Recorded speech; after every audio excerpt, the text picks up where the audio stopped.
Fala aí pessoal, tudo bem? Começando mais um episódio aqui da TVGP, dessa nova temporada. Antes da gente começar aqui, eu queria ouvir você, o que você está achando dessa nova temporada da TVGP? Conta pra gente aqui nos comentários, se você está gostando, está achando legal, os temas estão bacanas, enfim, dá um feedback aí pra gente também. E hoje, nesse novo episódio, a gente veio falar com o Fabiano Alves, que é gerente de projetos e operações aqui da Gauge Stefanini. A gente falou sobre gestão de mudanças, enfim, como a gente pode aplicar uma mudança organizacional, objetivos, desafios, como é que a gente dá clareza, envolve as pessoas, engaja nesse processo que não é fácil, é muito complexo, mas é possível. O Binho trouxe várias ideias, vários insights e a conversa ficou muito legal. Fique por aí, acompanhe essa conversa que a gente teve com o Fabiano Alves. E se você gostar também desse papo, se você achar útil, ver valor na conversa que a gente teve, compartilhe também esse conteúdo, né? Curta aqui o nosso episódio, enfim, compartilhe, envie para os seus pares, para as pessoas que estão aí com você no dia a dia, faça com que esse conhecimento chegue em mais pessoas, beleza? Então fique agora com a conversa que a gente teve com o Fabiano.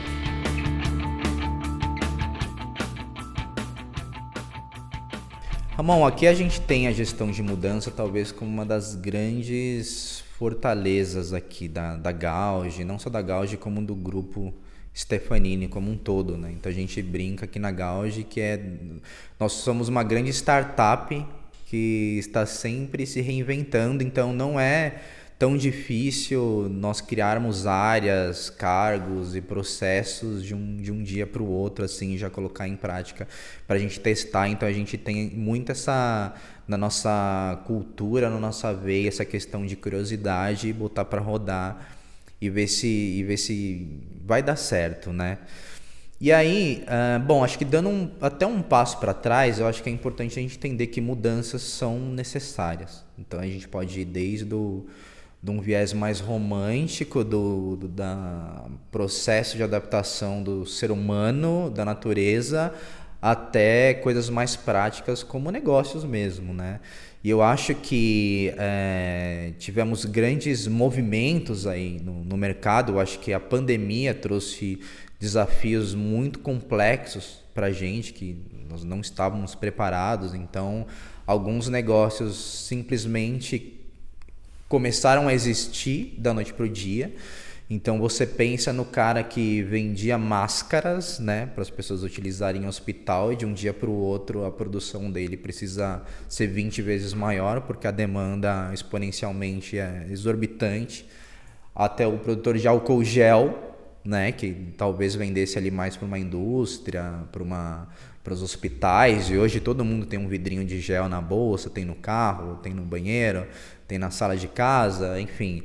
E por outro lado, outros negócios que, por não conseguirem se adaptar com consistência ou até mesmo a tempo, deixaram de existir, né? Então, não é muito raro você andar pelas ruas do seu bairro e você entender comércios ali de rua que dependiam, né, do trânsito de pessoas para conseguirem, né, se sustentar, né, de forma ali presencial, que simplesmente não conseguiram se adaptar, né, ou não tiveram essa visão a tempo para que conseguissem simplesmente sobreviver, né? Então, eu acho que a mudança, se a gente pudesse resumir em uma palavra, eu acho que vai muito conectada a isso, né, a sobrevivência. E é um pouco que a gente conseguiu, né, identificar aí no mercado. Empresas que conseguiram se adaptar de forma mais rápida, de forma consistente, tiveram vantagem, né, nesse período. E aí a gestão de mudança, né, ela traz esse papel de que essa mudança ela seja uma mudança confiável, ela seja uma mudança consistente, ela seja uma mudança que traga de fato um valor, né, para a organização e que todos se sintam confortáveis com ela, né? E talvez a principal aí objetivo é que a gente dispense apenas os recursos necessários. Então, estamos falando aí de tempo, estamos falando aí de dinheiro e até mesmo de disponibilidade das pessoas. Então, muito da gestão das mudanças, eu acho que está conectada a eficiência e, de fato, responder ao desafio que a gente se propôs lá no começo, né? Porque a gente também tem que considerar que muitas vezes ao longo desse processo as informações podem mudar, as condições podem ser outras, os objetivos podem ser diferentes, como a gente trouxe aí em relação à pandemia. Então, é muito importante que esse processo, né, essa visão para a gestão da mudança, ele responda a esses desafios para que você consiga de fato chegar do outro lado, né, como a gente gosta de colocar. E eu acho que nós, né, como esse papel de projetos, de operações, pela nossa experiência, a gente consegue ser um grande organizador, né, de todo esse processo que muitas vezes a gente precisa passar, que deixa o clima um pouco mais leve, que deixa o clima um pouco mais transparente, objetivo, para que todos entendam onde estamos, para onde vamos e o que isso vai me trazer de benefício, né? Eu acho que esse é um desafio importante, você conseguir responder pelo menos essas 3 perguntas, para que as pessoas que vão participar desse processo se sintam confortáveis também em fazer parte. E mais do que isso, não só confortáveis em fazer parte, mas também entender qual que é o papel delas nesse processo, né? O quanto eu vou precisar me dedicar a isso e o que aquilo vai trazer de diferente para mim, né? Então, eu acho que essas são grandes provocações que qualquer pessoa que tenha a intenção de ser um líder, de ser um catalisador de qualquer mudança, independente do tamanho que você está se propondo a fazer, eu acho que você precisa, antes de mais nada, conseguir trazer essas respostas para que seja um processo o menos traumático possível, né? Quando a gente fala de mudanças sempre envolvem pessoas, e com isso vem uma série de valores, de crenças, de inseguranças. Então é importante que você esteja preparado para ter contato com esse tipo de assunto também.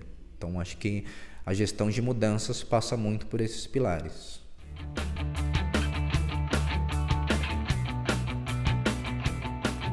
Eu acho que o ponto de partida que eu gostaria de provocar aqui é gastar um pouco de tempo na identificação do problema, porque muitas vezes você tem o problema, mas talvez você sabe que você tem um problema, mas você ainda não consegue explicá-lo ou identificá-lo de forma consistente que te faça conseguir repassar para as outras pessoas o que você quer resolver.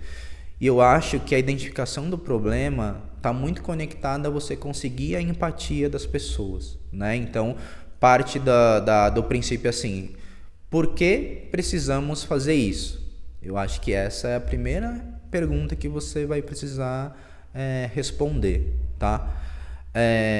Bom, o problema identificado, a segunda parte, eu sugeriria que você tenha um plano consistente. Você trazer apenas um problema não vai te levar a lugar nenhum.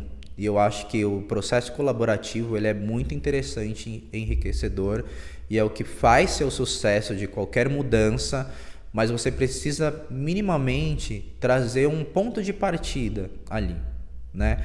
Que é muito mais fácil você sugerir, você discutir com base em algo que já está sendo proposto do que uma folha em branco, né? Então você consegue ser mais eficiente, você consegue trazer transparência, você consegue mostrar que você se dedicou àquilo, entendeu? Então eu já pesquisei, eu já fui atrás, eu tenho alguns caminhos que eu posso sugerir para a gente discutir, e aí a gente vai chegar num caminho em comum, né, que faça sentido para as pessoas que estão ali te apoiando ou que vão fazer parte daquele processo, tá?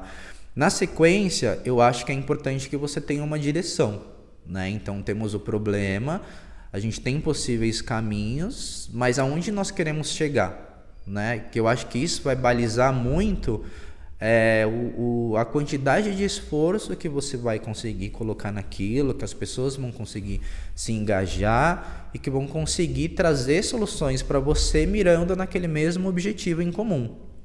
Isso é muito interessante. O quarto ponto que eu acho que algumas pessoas acabam pecando muito nessa etapa é de construir alianças para que aquele plano possa ser colocado em pé. E aí você tem uma infinidade de caminhos que você pode explorar, né? Você pode fazer alianças com seus pares para conseguirem colocar aquele plano em pé, juntarem outras equipes. Você pode fazer com outros departamentos. Por exemplo, na dinâmica que a gente tem hoje, é muito complexo você fazer uma mudança organizacional sem envolver o RH, por exemplo, sem envolver a TI. Talvez eles tenham até caminhos mais fáceis para o desafio que você está ali na mão, que possa te economizar tempo e dinheiro, ou eles já tenham feito processos semelhantes com outras áreas, com outras empresas, com outras pessoas que possam somar ali, né? Então, não se restrinja a construir esse plano apenas com as pessoas que fazem parte daquele processo, que vão ser impactadas e que vão de alguma forma dedicar algum esforço para que isso aconteça. Então, eu acho que construir alianças consistentes é fundamental para que você consiga ter um caminho mais fácil ali para chegar aos objetivos que você tem para resolver. Então, essa é uma parte que eu acho que muitas vezes a gente acaba se fechando na nossa caixinha, tem boa vontade, mas às vezes um departamento ali do lado já passou por aquilo, ou já tem uma ferramenta pronta, ou já tem alguma coisa que você vai conseguir cortar caminho que vai te trazer um ganho assim impressionante. Então é importante também a gente quebrar essa resistência, talvez, que a gente pode colocar algumas vezes, de assumir que você tem um problema. Que eu acho que talvez isso esteja conectado a você não trazer outras pessoas para te ajudar a resolver. Então, aqui a gente traz muito essa provocação de que, você tem um desafio, traz aí, vamos conversar. Às vezes alguma pessoa teve uma experiência diferente em outra empresa, que tinha o mesmo problema, que eles foram por esse caminho que deu certo, ou que eles foram por esse caminho e não deu certo. Então, eu acho que essa pluralidade de pessoas, de departamentos, de experiências, pode trazer um ganho bastante interessante ali para o processo e te ajudar a superar alguns desafios que você pode encontrar ao longo do caminho. Eu acho que outra sugestão também que eu traria é você saber identificar o timing que essa mudança precisa acontecer. Às vezes uma ideia ela pode ser muito boa, mas ela não foi colocada talvez no momento certo, na ocasião certa, ou talvez para o fórum correto. Então acho que isso traz uma diferença bastante grande para que você consiga ter sucesso ou não numa mudança, né? Principalmente quando a gente conversa ali, discute sobre grandes mudanças. Então você ter ali um olhar estratégico de em que momento você vai trazer aquela provocação e quem você vai envolver pode ser o fator decisivo daquilo andar ou não. Então acho que isso é bastante importante. Outra sugestão também que eu traria é você ter cuidado em criar grandes planos que traga ali desafios muito distantes que a gente vai ter que percorrer um longo caminho para alcançá-lo, que isso vai trazer um desafio de engajamento bastante complexo. Então, crie pequenos quick wins ali que você vai conseguir alcançar para que aquelas pequenas vitórias lá no final você consiga ter um grande ganho, né? Então, acho que eu gosto de provocar aqui que se a gente tratasse os nossos desafios como a gente trata os projetos, a gente teria mais sucesso. Então, pense ali em sprints, o que vai ser aquele objetivo daquela sprint, aonde você quer chegar, construa esse roadmap, comemore as pequenas vitórias. Eu acho que isso é importante a gente trazer, né? Não comemore apenas o problema solucionado por inteiro, mas um degrauzinho ali que você subiu, traga isso, né, como uma coisa relevante, uma conquista, né? Tenha metas ali ao longo do caminho, né? E não só a meta final, que você consegue não só ter um engajamento maior, como quebrar o problema em pequenas partes, para que você consiga tratar cada um no tempo correto e principalmente envolvendo as pessoas corretas, né? Então aí você pode ali entender que ao longo do caminho você pode envolver outros departamentos, ou departamentos podem se dedicar a outras coisas, então isso é muito interessante de fazer. E aí, passando para o mais óbvio, né, a gente ter uma comunicação transparente. Então acho que isso é um ponto extremamente importante. Então é essencial que você traga de fato a transparência no problema que você quer resolver, né? Não tenha segundas intenções ali, para que as pessoas sintam confiança naquilo que você está tentando trazer, na provocação que você está tentando trazer e para qual caminho você está sugerindo ir. Então aquilo faz sentido ou não. Então acho que isso é bastante importante. E por último, é muito importante que você revise o seu plano periodicamente, né?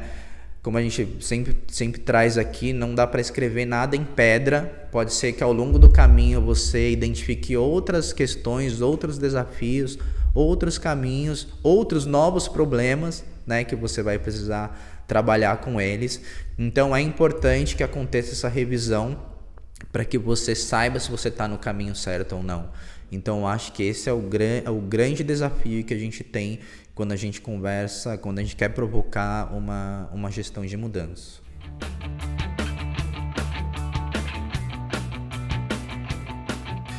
Bom, eu acho que complementar a questão de você não ter vergonha que existe um problema a ser resolvido, eu acho que uma coisa que eu evitaria muito é você não ter problema em desistir de um plano.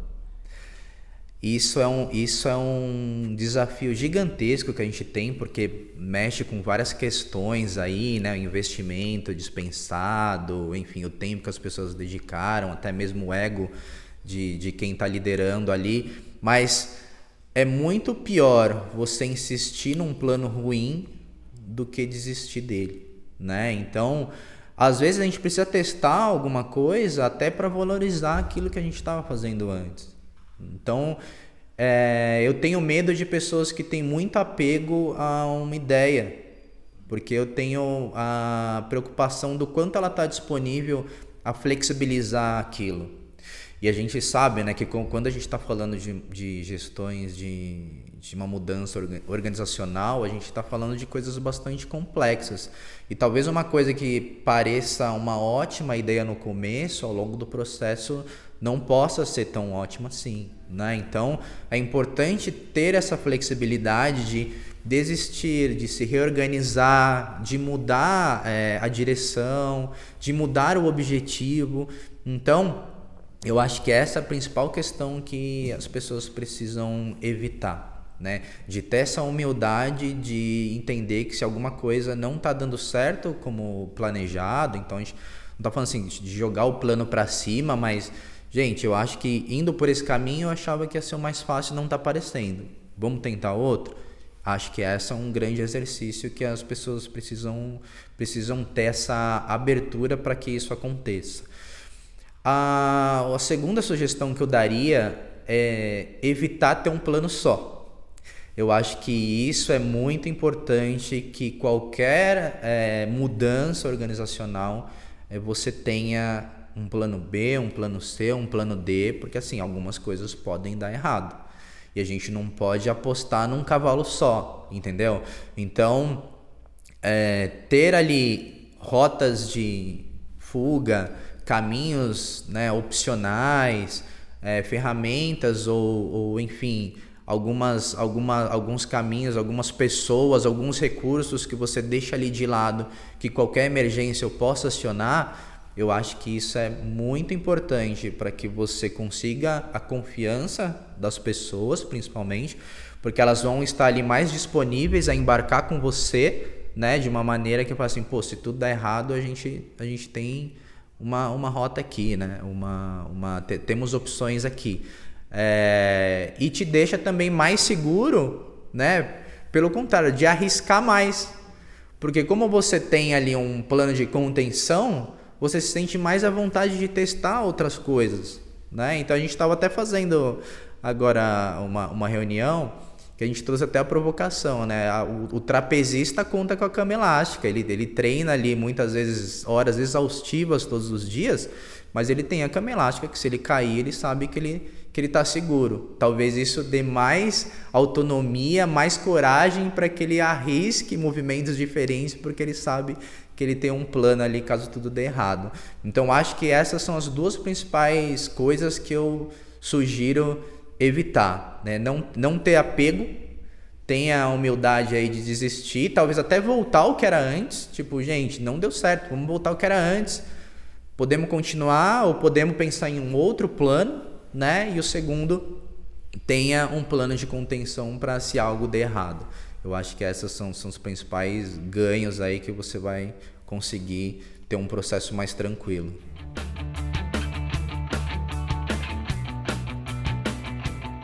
Eu acho que tem um trabalho prévio que também pode ser feito, sempre que a gente tem um plano, que é simplesmente fazer um exercício ali de discutir com as pessoas que vão participar dele. Então a gente está falando aí desde discutir com seus pares, como discutir com a própria equipe, né? Tipo, gente, tô pensando, vamos testar um formato diferente de daily, vamos testar um formato diferente de relatório, o que vocês acham? Acho que isso vai poder te trazer alguns ganhos ali, algumas experiências que as pessoas já têm, alguns problemas que elas já vão identificar antes mesmo de começar aquele processo. Então, acho que isso é uma coisa bacana. O segundo ponto que eu acho que é interessante é, se você tiver a oportunidade, crie comitês que te apoiem, que te auxiliem, que traga experiências diferentes de como que aquele processo vai impactar. Porque às vezes a gente está com um viés e a gente não consegue ter a visão do impacto que aquilo vai ter no departamento do lado, que vai ter no nosso cliente, que vai ter nos nossos pares, que vai ter nos nossos diretores. Então tente trazer essa riqueza, essa pluralidade para que as pessoas também possam trazer, né, do que elas têm medo, com o que elas estão preocupadas, e você já começar a mapear aquilo que pode ou não acontecer. Outro processo interessante, que é um pouco que a gente estava conversando aqui em off, é procurar benchmarks daquilo.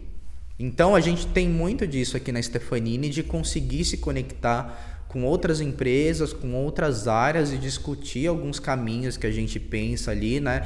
E o que eles já têm de aprendizado daquilo, né? Então, seja no seu grupo, ou seja no mercado, eu acho que a gente tem isso no Mestre GP, que pode ser explorado de forma cada vez mais interessante, que nos nossos encontros a gente sempre tenta fomentar, de, cara, o que você acha dessa ideia? Pô, o que eu fiz aqui que deu certo? O que eu fiz aqui que não deu certo? Então, é um caminho legal. E por último, eu acho que, se puder, teste antes, né? Então, você vai ter uma mudança ali grande. Comece testando numa squad, pegue os aprendizados que você tem ali e depois replique, né, com tudo que você aprendeu. Mas talvez o principal que a gente possa trazer para monitorar aí possíveis problemas numa gestão de mudança, eu diria que é a confiança e a comunicação transparente que você vai precisar construir com as pessoas que estão envolvidas. Então é muito importante que você provoque essa conexão de que, assim, nós vamos por esse caminho, né? Estamos combinando aqui que pode ser um caminho interessante, mas no momento que isso não for interessante, é muito importante que a gente converse sobre isso, que a gente traga alternativas, que a gente discuta o quanto a gente vai insistir naquela ideia, por que a gente vai insistir e como é que a gente pode se apoiar, né? Eu acho que isso é importante que tenha esse acordo também. E complementarmente, eu acho que é muito importante que, como eu disse, os processos colaborativos são excelentes. Eu acho que é o maior fator de sucesso para que qualquer mudança organizacional aconteça. Mas é muito importante ter seja uma pessoa, um comitê de referência, para que as pessoas se sintam seguras de que, se elas tiverem algum problema, se elas quiserem sugerir uma nova rota, elas saibam quem procurar no momento certo, de forma rápida, eficiente, e que, mais do que isso, a sugestão que ela vai trazer, o problema que ela vai trazer, vai ser ouvido e vai ser considerado. Então, ter uma referência é um ponto muito importante para que você consiga minimizar qualquer problema, né? Porque você sabe quem você vai precisar acionar, quem você pode acionar e quem vai te ajudar. Eu acho que esse é um caminho interessante.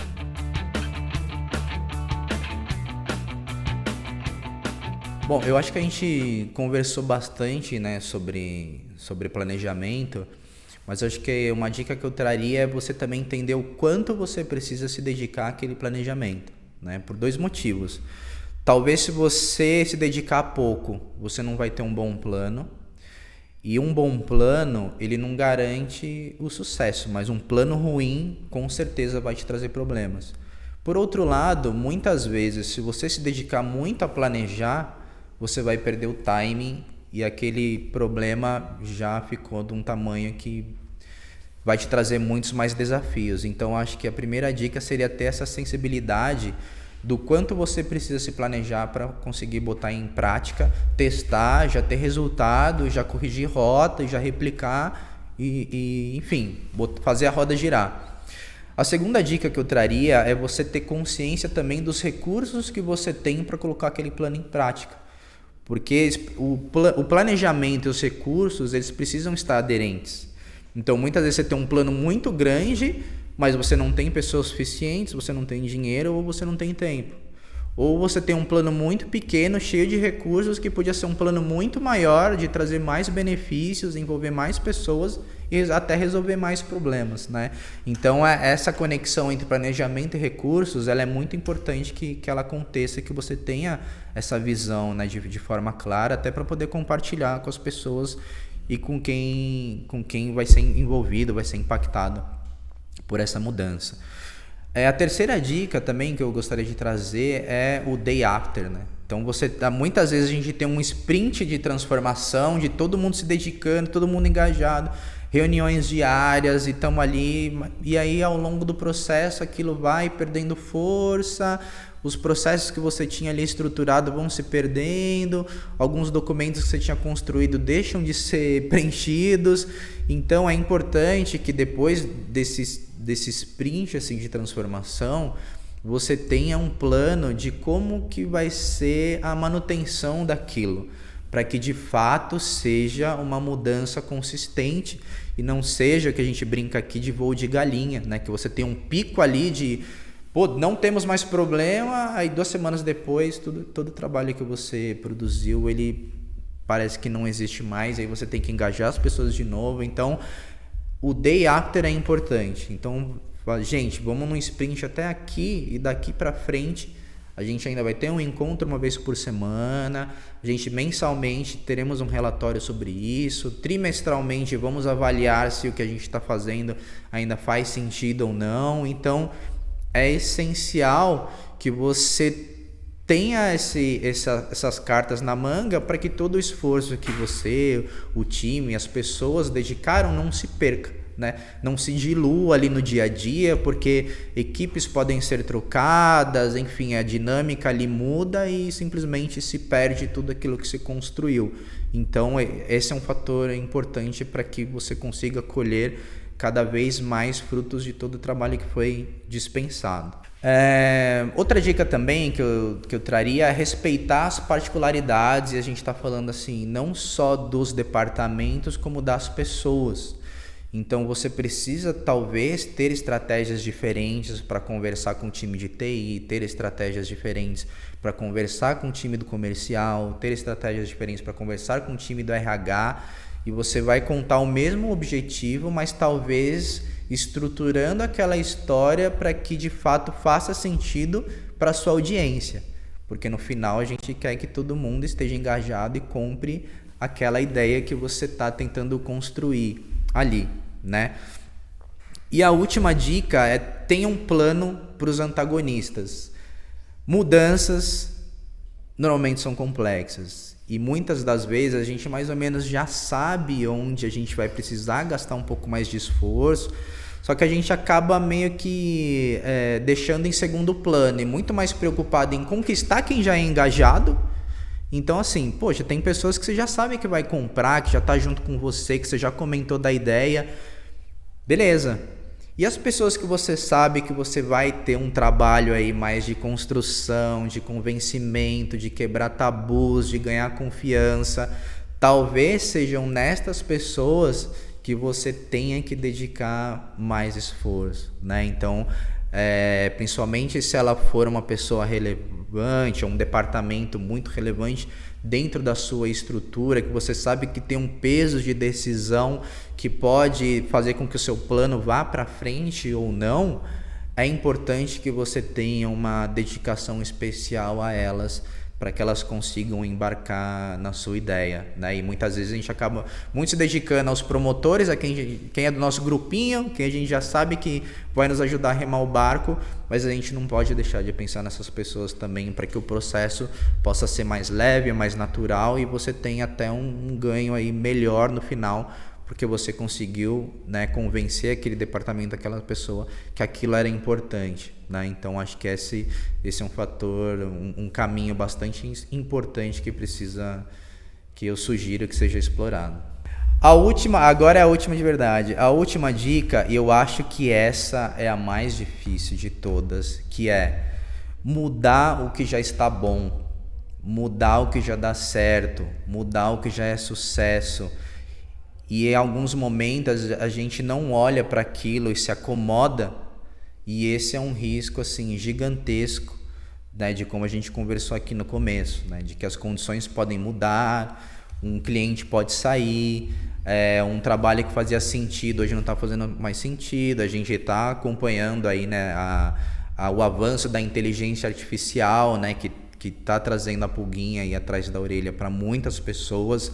Então é importante que a gente explore, converse, corrija coisas que a gente sabe que a gente precisa melhorar. Isso é fácil, mas o que já é bom é muito difícil mesmo. E muitas vezes vai ser a grande virada de jogo, que ali na frente você vai ter que tomar uma decisão, você vai ter que mudar alguma coisa, você vai ter que sugerir outros caminhos, mas por não estar preocupado com aquilo, acompanhando, refletindo, trazendo provocações, você pode ser pego de surpresa, né? Então, o que é bom não quer dizer que ele não pode melhorar em alguma coisa, que a gente não pode revisar o que a gente está fazendo, que a gente não pode testar coisas diferentes. Muito pelo contrário, eu acho que você tem um time de alta performance, confiante, um cliente que é parceiro, que tem tudo, tá dando tudo lindo, maravilhoso, feedback bom, aumentando o contrato, talvez seja o grande ambiente que você precisa para testar coisas novas, porque você está ali num ambiente de pessoas altamente competentes, que confiam no que fazem e muitas vezes estão até esperando por uma oportunidade por fazer aquilo de uma maneira diferente, sugerir uma ideia, sugerir uma ferramenta, enfim. Então, o que é bom, a gente também não pode perder de vista. Eu acho que esse é um desafio grande que a gente tem, e são mais difíceis do que onde tem problema. Porque onde tem problema, muitas vezes você olha, você já sabe ali o que você precisa fazer. O que dá dando certo é onde a gente precisa inovar, onde a gente tem que ir atrás, onde a gente vai ter que buscar outras referências, talvez de outras squads, até de outros mercados. Então esse é um dos grandes desafios que a gente sempre encontra aqui, de melhorar o que já é bom.